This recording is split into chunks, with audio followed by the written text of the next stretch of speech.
तो नमस्ते दोस्तों, आप सभी का स्वागत है एक बार फिर से आपके अपने चैनल पे। तो आज तो पहले हमारा जो टॉपिक है वो है कि how to improve mistake in life. तो इसका मतलब है कि अगर गलती हो जाती है तो क्या किया जाए। क्योंकि देखो, अगर टारगेट बना के खेलेंगे तो हो सकता है गलती हो जाए, हो सकता है गलती नहीं हो, लेकिन हमें दोनों तरफ ही ध्यान रखना पड़ेगा। तो गलती अगर हो जाती है तो देखिए, कंट्रोल अगर छूटता है तो एक साथ ही वो छूटेगा कंट्रोल, और नहीं छूटता है तो वो चलता रहेगा। तो कंट्रोल जब छूटेगा तो हो सकता है आपका दिमाग पे काबू बिल्कुल ही हट जाए और आप ऐसे ऐसे काम कर दो जो आपने कभी सोचे नहीं होंगे। क्योंकि जब दिमाग ख़राब हो जाता है तो फिर कुछ भी हो सकता है। तो इससे सावधान रहने के लिए क्या क्या उपाय हम कर सकते हैं, तो उसके बारे में आज बात करेंगे। तो दोस्तों, पहला उपाय तो ये है कि अगर आपके पास कोई क्रेडिट कार्ड है तो आप उसको जितनी जल्दी हो सके उतने जल्दी बंद करवा दीजिए। क्योंकि क्रेडिट कार्ड की लिमिट बहुत ज़्यादा होती है और दिमाग जब काबू नहीं करता है, कोई बड़ी बेट अगर बज्जी लग जाए तो बड़ी बड़ी के फ्लो के चक्कर में बहुत अमाउंट ज़ीरो होने के ज़्यादा चांस रहते हैं। और रात में अगर खेल रहे हैं तो पता भी नहीं चलता फिर सुबह की क्या हो गया हमारे साथ। तो इसलिए बिना रिस्क लेने के लिए आपको सभी क्रेडिट कार्डों को बंद करवा देना चाहिए। और जो भी अकाउंट है, हो सकता है आपका कोई एक अकाउंट होगा जिसमें आप पैसे ज़्यादा रखते होंगे, तो उस अकाउंट में आपको यूपीआई को बंद कर देना है। मतलब कि उसमें यूपीआई अगर आपने खोल रखी है तो उस यूपीआई को इतनी बार डालिए कि वो गलत गलत आपको डालने हैं, तो वो यूपीआई ब्लॉक हो जाएगी। और उसका एटीएम भी आपको तोड़ के फेंक देना है, क्योंकि एटीएम से वो यूपीआई वापस एक्टिवेट हो सकती है। और फिर आपको जब ज़रूरत होगी तो आप बैंक जाके ही पैसे आप निकाल सकते हो। और ऐसी कोई इमरजेंसी तो होगी नहीं, होगी तो आप उसको कैश रखिए अपने पास। तो ये तो उपाय आप कर सकते हो। और क्या कर सकते हो, और दोस्तों, अगर आपकी आईडी में बैलेंस ज़्यादा है, ठीक है, आपने एक बड़ी बेट मारी, फेल हो गई, अब स्टॉप लॉस हिट हो चुका है, लेकिन बड़ी बेट लगने के बाद तो रुकना आसान नहीं होता है। हो सकता है आप रुक जाओ, लेकिन जो नहीं रुक पाते हैं वो क्या करें। तो अगर वो नहीं रुक पा रहे हैं तो उन्हें पूरा बैलेंस विड्रॉल ले लेना चाहिए और उस अकाउंट में पैसे भेज देने चाहिए जिसमें कि यूपीआई खुली हुई नहीं है। और फिर जब आपके पास पैसे होंगे ही नहीं तो फिर इसमें गलती नहीं होगी। तो ये कुछ उपाय थे दोस्तों जो हम कर सकते हैं। और जब कंट्रोल छूट जाएगा फिर हमें क्या करना है, तो फिर आपको गैप लेना है। जितने दिन हो सके उतने दिन का गैप ले लेना है। और 10-15 दिन बाद जब वापस से दिमाग शांत हो जाएगा और फिर वापस से आप कंट्रोल के साथ खेलने के लिए लायक हो जाओगे, तो फिर आप दोबारा से शुरू कर सकते हो।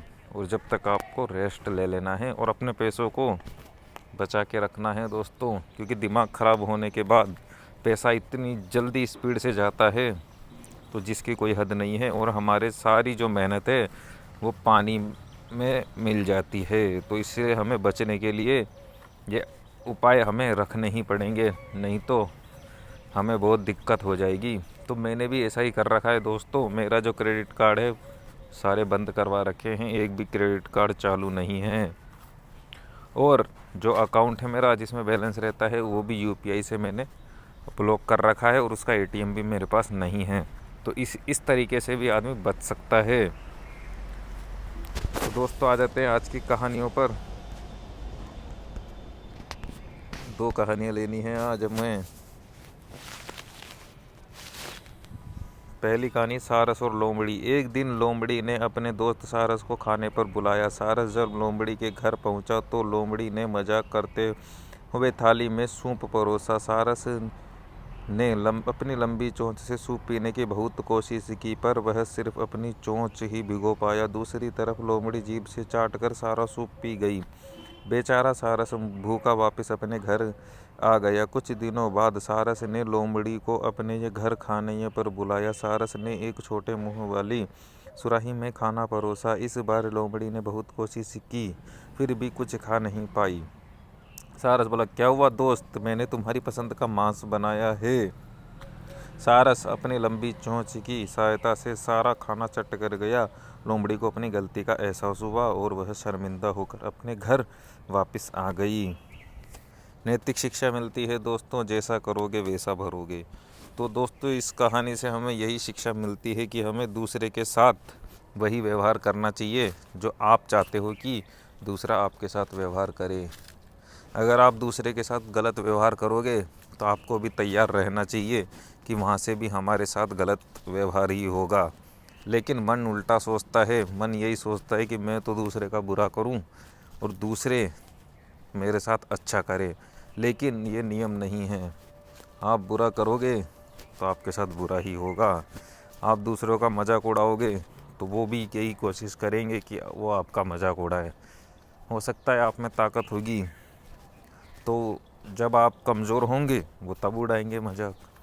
तो मजाक तो उड़ेगा ही अगर आप दूसरे का उड़ाओगे।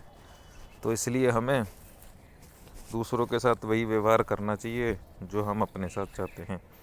अगली कहानी पे आते हैं दोस्तों, कछुआ और खरगोश।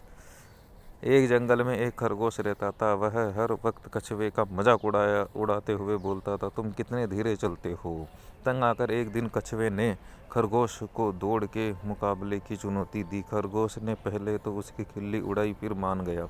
प्रतियोगिता की शुरुआत हुई। कछुआ धीरे धीरे तेजी से अपने लक्ष्य की ओर बढ़ता रहा। दूसरी ओर खरगोश पहले ये दौड़ा। फिर उसने सोचा, कछुआ तो बहुत धीमी गति से चल रहा है, मैं थोड़ा आराम कर लेता हूँ। खरगोश एक पेड़ की छाया में बैठ गया और उसे नींद आ गई। उधर कछुआ धीरे धीरे अंतिम पड़ाव की ओर बढ़ता रहा और लक्ष्य ये तक पहुँच गया। पर कछुआ प्रतियोगिता में जीत गया। उस दिन के बाद से खरगोश ने कछुए का मजाक कभी नहीं उड़ाया। लगातार अपने लक्ष्य की तरफ बढ़ते रहो। नैतिक शिक्षा दोस्तों यही मिलती है कि लगातार अपने लक्ष्य की तरफ बढ़ते रहना चाहिए। और कोई अगर गड़बड़ भी हो तो थोड़ा गैप लेकर वापस से हम ट्राई करते रहना चाहिए। तो दोस्तों, जैसा कि हमारी जो बैलेंस है वो 4000 था आईडी में, लेकिन हमें लग रहा था कोई गड़बड़ होगी, इसलिए हमने 2000 कल निकाल लिए थे और 600 आज निकाल लिए। तो अभी आईडी में 1400 रुपये हैं और कल हम थोड़ा रिस्क लेके ही खेलेंगे। तो या तो वो ज़ीरो ही हो जाएगा अमाउंट, और या फिर हम वापस से लेवल पे आ जाएंगे। और अगर बाई चांस वो ज़ीरो हो जाता है दोस्तों, तो 7 मार्च को हम जो भी डे 36 को बैलेंस होना चाहिए था वो सीधा एक साथ हम जमा करा के सब कुछ भूल के 1% से ही दोबारा से शुरुआत करेंगे, आराम से गैप लेकर। तो देखते हैं दोस्तों कल क्या होता है, कल का कल देखेंगे। तब तक के लिए नमस्ते।